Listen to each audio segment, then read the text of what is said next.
Aroy, aroy, aroy, aroy, aroy. Aroy.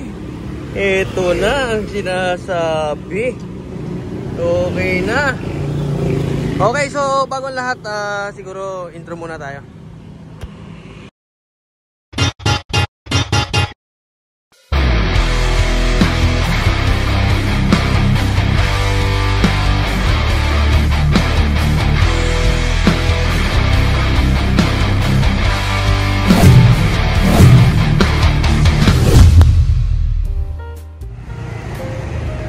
Okay, so what is up mga ka-hardcore, we are back and nakuha ko na itong ating pinagawang barbula. Bali, mas malaki lang siya ng 2mm.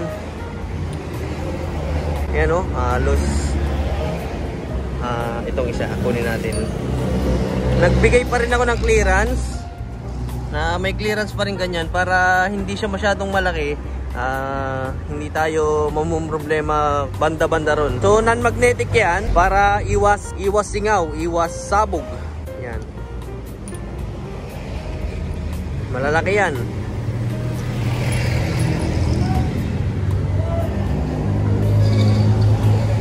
So okay na yan. Kasi kung lalakihan pa natin, baka naman maghali ka na ang ating piston at saka ang ating barbula. Ayan. Ito yung ating mga valve lock, springs, guide. Yan. Ayos man din. So ang kulang na lang natin dito is yung ano niya, yung valve seat. Teka lang, kalasin natin tong isa. Yan. So ang problema na lang natin dyan, poproblemahin natin na ito. Yan. Ang kailangan natin dyan is beryllium copper para tumagal tayo sa waswasan. Ang beryllium copper kasi is kahit anong gawin mo, hindi nang lalata ang takbo kapag nakatanso. Yung tanso ito, yan. Pag tanso yan, habang tumatagal yung iba, pababa ng top speed, palata ng palata ang takbo. Pag beryllium copper, hindi nagbabago. Yun at yun pa rin. So, testing. O, di ba? Swak na swak. Pero syempre, ipoport pa natin yan. Ngayon ko lang napansin, ang pagkaka-port ko pa lang nito, hindi masyadong port na port. Konting-konti lang gas-gas. O, halos stock na stock pa. Pero pumapalo ng ganun katindi. Pakaangas ba? Ang pinort ko lang kasi dyan yun. Yung part na yon sa loob. Itong part na to, hindi na. Kasi nakakabit yan nung pinort ko. Tapos, sa sobrang katamaran ko, hinanginan ko na lamang. Nag-compressor na lang ako para magtalsikan yung mga kalikamog at saka mga particles para magtalsikan. So, okay na yung big valves natin. Non-magnetic, presyon tropa. Pasensya na kayo, medyo maingay kasi nasa tabindaan tayo eh. Yan. Pero syempre, ang sasabihin ko pa rin sa Facebook is, ang build natin na to, pipitsugin lang. Tapos, syempre, back to stock promo tayo sa Facebook. Ngayon, pagkatapos natin kunin yan, diretso naman tayo ngayon sa SM Mega Mall. Kasi, ang sabi sa akin, pwede na daw natin i-claim yung ating piston. So, yun lang. Punta tayo ngayon sa SM Mega Mall. And, meron lang akong habang naghihintay kayo, papunta tayo ng SM Mega Mall para makunin yung piston natin. Habang naghihintay kayo, so ipakita ko yung ipinost ko sa Facebook na nililigaw ko sila, na sabi ko stock, ibaback to stock ko na lang yung ating unit, baback to stock ko na lang para lang umandar. Pero hindi, nililigaw ko lang yung mga bashers natin doon na hindi kayang mag YouTube, nililigaw ko lang sila. Yan, okay. Oh grabe, ngayon ko lang napansin, tingnan nyo naman yung spark plug natin, lubog na lubog, gar. Lubog na lubog. Oh, with ice. Try ko rin yung papalitan kung pwede natin ipamachine shop yan. Papamachine shop natin ng pang ano lang ang gagamitin natin. Yung madaling kunin, madaling mahanap. It's either pang Raider 150 na spark plug. Papamachine shop natin yan, palalakihin natin yan. Pang Raider 150 yung gagamitin nating spark plug para mura-mura, di ba? Huhukayin natin yan. Pag nahukay na yan ng maganda-ganda, locom na yan. Pag naging locom na yan, papaguhitan natin. Grabing ingay. Yan, tuloy na wala ako. Anyway, so pag locom na yan, susukatin natin kung saan ang tama ng piston. Pag nasukat natin kung saan ang tama ng piston, malalagyan natin yan dito ng tanso, wire na tanso sa pagitan. Basta, so yun yung kadalasang ginagamit sa mga pangkarera na na 4 wheels, ginagamit din sa pangkarerang bangka. So gagamitin natin yung konsepto na yon dito. Para walang singaw, lahat ng pressure ipon sa loob, mas malakas yung combustion niya kahit nakalokom, di ba? Yun lang. So okay, talo na tayo dun sa punta na tayo ng isipin mo, Dasma yan ha. Dasma, Cavite. Tapos diretso tayo ng SM Mega Mall sa Mandaluyong. Gaano kalayo yan? Ubos talaga ang gasolina natin. Buti na lang may baon tayong 1 galon. Pero anyway, so punta na tayo doon and hopefully nandun na yung ating kukunin. Alright. Okay, so papunta na tayo ng Maynila and ipapakita ko sa inyo kung ano yung ipinost ko sa Facebook. Pakinggan nyo lang mabuti kung ano yung kasinungalingan na pinagsasabi ko. Inililigaw ko yung mga bashers natin at saka sa mga nag-aabang sa akin doon sa Mindanao. So inililigaw ko lang. Ang sabi ko ay sabi ko is stuck. Sabi ko stuck yung yung ating ikakabit na piston. Ibaback to stock na natin. Ang hinahanap ko lang crankshell. Okay, so panoorin nyo. Alright. Okay, so iblinag ko ito ng isang araw and ang daming mga umiyak sa social media kasi nalaglag ko kunwari, pingas yung ating block. So ito yung ating piston. Ay, putang ina. Oh shit. Oh shit. Pero hindi po, ang block nating gamit ay ito. Ito talaga. Yan. Ito yung ginagamit nating block dito kay Stoker. Nag-content lang ako. Nililigaw ko lang talaga kayo sa katotohanan. Yan kunwari nabasag ko yung yung block. Yan Siyempre hindi yan. Ngayon, since naghahabol tayo ng oras, bubuuin ko na ulit si Stoker. Naghahanap lang ako ng crankshell niya na stock. Naghahanap lang ako ng stock na crankshell niya ng pang KTM na, para hindi na masabihang pang Dominar. Pang KTM na crankshell, KTM na Duke 390. Tapos ito na yung isasalpak natin. Ibabalik na natin sa stock. Kasi nung stock nga siya, nung dinala ko sa Ilocos Norte, hindi nga natin mai-top speed ng sobrang sagad na sagad eh.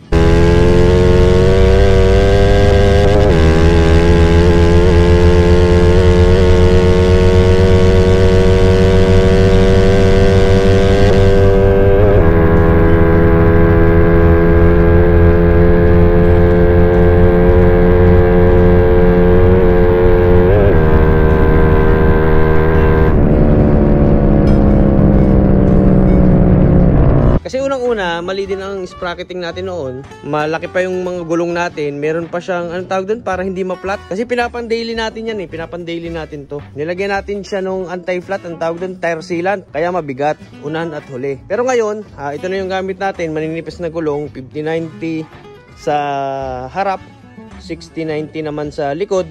Tapos syempre, gagamit na tayo ng high speed na sprocket niyan. Yung ginagamit kasi natin is yung halos sakto lang para dun sa takbuhan niya. Yung takbuhan niya ay 1.5 kilometers lang. So ang daming hindi naniniwala, napapalo ko ito ng 220 plus sa GPS and hindi naman sa pagmamayabang, pero kung kung hindi kayo naniniwala, wala na tayong magagawa dyan. Huwag na kayo maniniwala dyan. Pero para sa akin, parang hindi nga naman yun pumalo ng 220. Siguro mga 200. Kasi, siguro glitch lang yun. Nag-glitch lang siguro yung nag-glitch lang yung kanyang GPS nun. Pumalo siya ng 220 plus sa GPS. Although kalaban natin yung Z650 na naka-remap, tapos naka-open pipe, hindi naman ibig sabihin nun na mas na talagang iniwan natin ng sobrang layo yung naka Z650. Hindi ibig sabihin nun iniwan na natin ng sobrang layo. Malay mo naman, pinagbigyan lang tayo, di ba?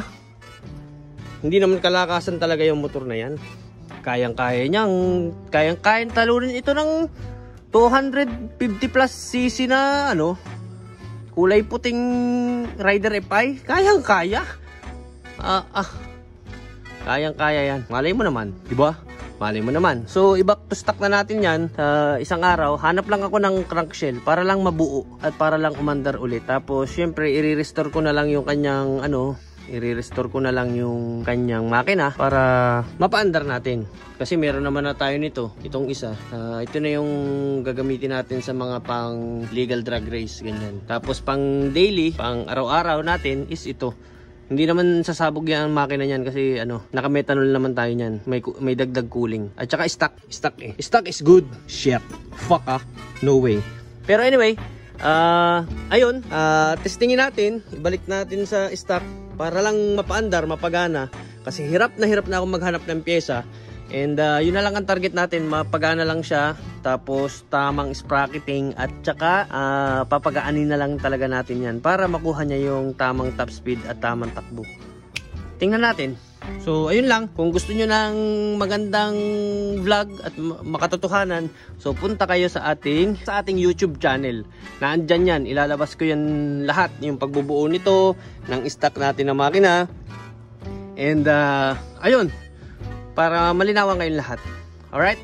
So I think hanggang dito na lang muna. And ito, papatakbuhin na lang natin ulit ito. Ulitin ko, papatakbuhin na lang ulit natin yan ng stock na makina. Yan, para syempre pang daily natin. Kasi hindi naman araw-araw may karera. Hindi naman araw-araw may laban. Hindi naman araw-araw may waswas o no rules. No rules. Yes. Okay, so I think hanggang dito na lang muna ulit. Bye-bye. Kayong maniwala sa akin. Kayabangan lang yan. Social media nga eh. Okay, so napakinggan nyo na kung ano yung mga pinagsasabi ko. And ang sabi ko doon is ibabalik ko sa stock yung ating motor. Babalik ko sa stock bore para lang mapakinabangan. Pero hindi ko talaga gagawin yun. Kasi syempre may pyesa na tayo. Nandito na yung pyesa natin. Napakalman ko na rin yung head natin. Ano pa bang gagawin natin? Alam nga namang ibalik pa natin sa stock yun, di ba? Syempre hindi. So, ayun lang. And siguro, since malayo-layo pa tayo, nasa mga 3 oras pa yung biyahe natin. So, italo natin ang pagkalayo-layo na. Doon na tayo sa SM Mega Mall. And hopefully, nandun na yung ating piston para ayos, champion. So okay, so talo na natin. Alright. Okay, so ito na yung Johnny Air. And kukunin na natin yung yung padala sa atin na piston. Okay.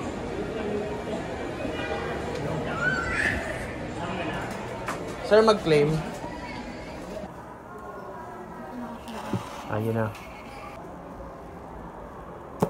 Okay, so nakuha ko na. Ayan o. Galing siyang New York. Okay na.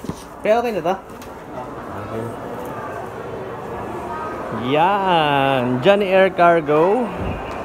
And buksan na natin. Maghahanap lang tayo ng upuan dito sa mall na pwedeng upuan para mabuksan ko to. Okay, so wala kaming makitahang upuan. And dito lang kami sa may labas ng Johnny Air. Yan. So, buksan natin. Yan. Okay. Nabuksan na natin.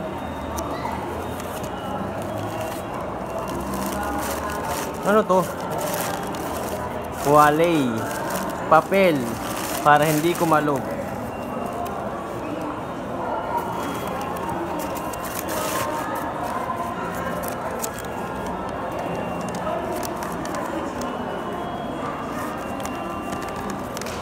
Okay, so ito yung ating resibo. Ha. And syempre ito yung ating Huaysico piston. So buksan natin. Grabe namang gaan ito. Grabing gaan ba? Okay.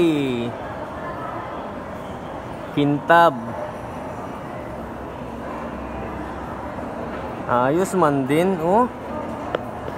Ayos.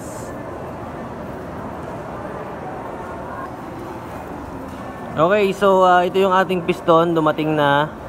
And ang ganda. Ang ganda niya, para siya parang tasa sa sobrang laki. Yan. Tapos it comes with ito. May sticker pa. 'Di ba? Okay. So, piston ring 102 mm. Ito yung kanya mga piston ring. Ito yung kanyang lock. Uy, wala ba tong ano? Ay, wala siyang ano. Ay, akala ko walang piston pin. Meron pala. Bigla akong kinabahan na. Ito yung piston pin niya. Cute size. Mga 23 mm siguro to. Pin 23. Tingnan natin. Susukatin natin mamaya. Okay, so yun yung pin. Ito yung piston lock. Tapos ano to? Mga instructions. May instructions. May ano pa pala to? May instruction. Yan o. Okay. Yun lang. Ayos. So, tingnan natin mamaya. Sukatin natin doon sa ating head kung ano yung pagkakaiba at gaano siya kalaki. Okay, so ito yung ating head na kinuha kanina. Tapos, ito yung ating barbula. Sukatin lang natin. Yan. So, mas malaki siya, di hamak, kaysa dun sa ating stock. Konti lang naman yung diferensya. Pagtapatin natin yung stock at saka ano. So, ito yung stock niya na intake. Konting-konti lang yung pinagkaiba. Ayan o. Konti lang. Para at least mai-daily pa rin natin. Hindi delikado pag itinakbo. Ang babawiin na lang natin ay ito. Valve seat. Papalitan natin ng beryllium copper. Kasi iba-iba eh. Kapag beryllium copper, iba ang hugot. Hindi nang lalata ang takbo. Hindi katulad nito. Habang tumatagal, nawawala yung gigil niya. May chances siyang sumabog o kaya mag-escape yung mga pressure niya. Kaya yung beryllium copper yung ating gagamitin. Tapos ito naman, yung ating exhaust. Testing din sa exhaust natin. Yan. Ito ang exhaust. Ito yung ating intake.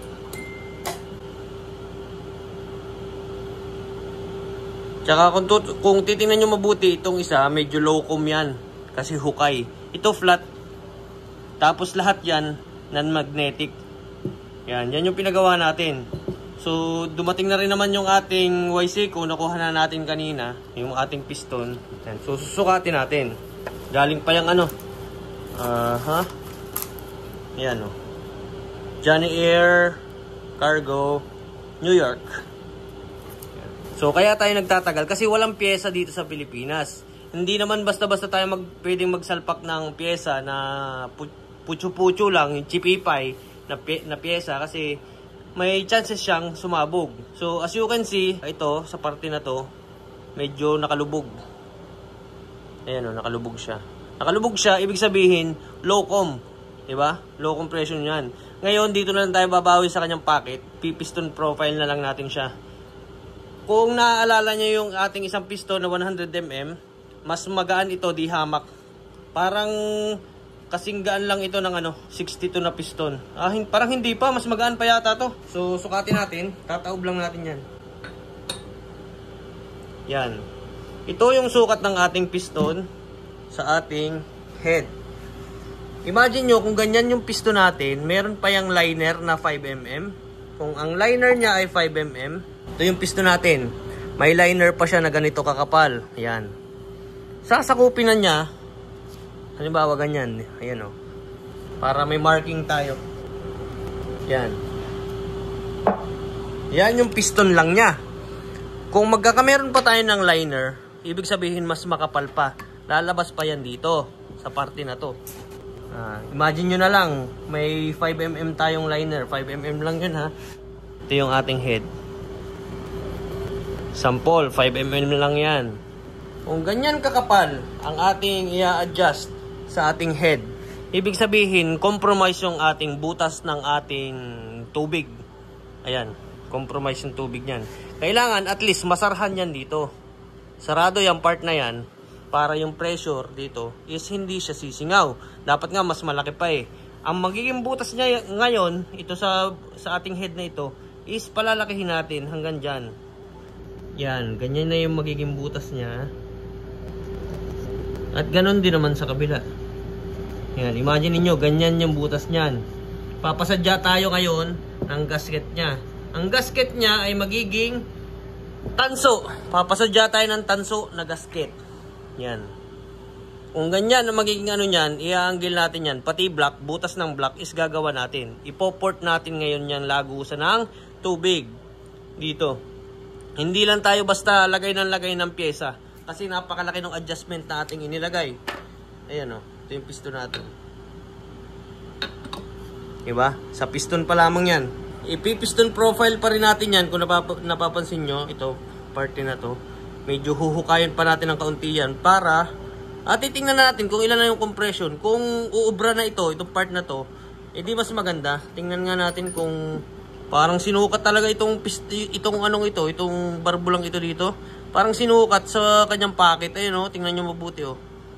Hindi yan piston pangit. Yan. O, yan o. Parang sinukat o. Diba? Titingnan, bahala na. Tapos syempre, itong part na to, port natin na way na maganda yung kakalabasan. Tapos, ayun, bubuuin na lang. Ayan. So, nandito na yung ating piston. Konting-konti na lang. Bubuuin na lang natin ito. And, siguro, hindi muna natin to magagawa this week. Kasi, papunta po tayo ng Negros. So, kita-kits tayo sa Negros. Basically, nandun tayo sa, it's either Dumaguete, Negros Oriental. So, kita-kits tayo sa Negros Oriental. And, ayun. May dala naman tayo mga stickers, mga magpakilala lang kayo pag nakita namin kayo. Magla-live kami doon para at least makita nyo doon. Tapos kita-kits tayo doon. So, iiwan ko muna ito.